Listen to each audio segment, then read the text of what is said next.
কপাল ভালো যে শেখ হাসিনা সরকার এই ঢাকা টু উত্তরা একটা এলিভেটেড এক্সপ্রেসওয়ে বানাই দিচ্ছে। যে এক্সপ্রেসওয়েটা বর্তমানে মগবাজার পর্যন্ত আসছে। তো তার এই কল্যাণে খুব দ্রুত সময়ের মধ্যেই আমরা উত্তরা থেকে মগবাজার পর্যন্ত ইজিলি আসতে পারি। না জানি কোন দিন আসলে এই এলিভেটেড এক্সপ্রেসওয়ের উপর দিয়া অটোরিকশা, ফুটপাত, ফুড কার্ট, মানে যেসব রাস্তার খাবার হোটেলের দোকানগুলো বসে সেই চিন্তায় আছে।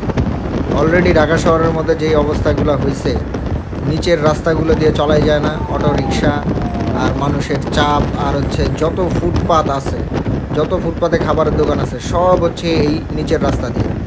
তো চিন্তায় আছি যে মানুষ হচ্ছে একটু দেখার জন্য এই রাস্তাগুলোতে উঠে এক্সপ্রেসওয়েগুলোতে কোন দিন জানি এই রাস্তাগুলোর উপরেও অটোরিকশা, ফুটপাতের দোকানপাট উঠা যায় এবং যানজট সৃষ্টি হয়ে যায়।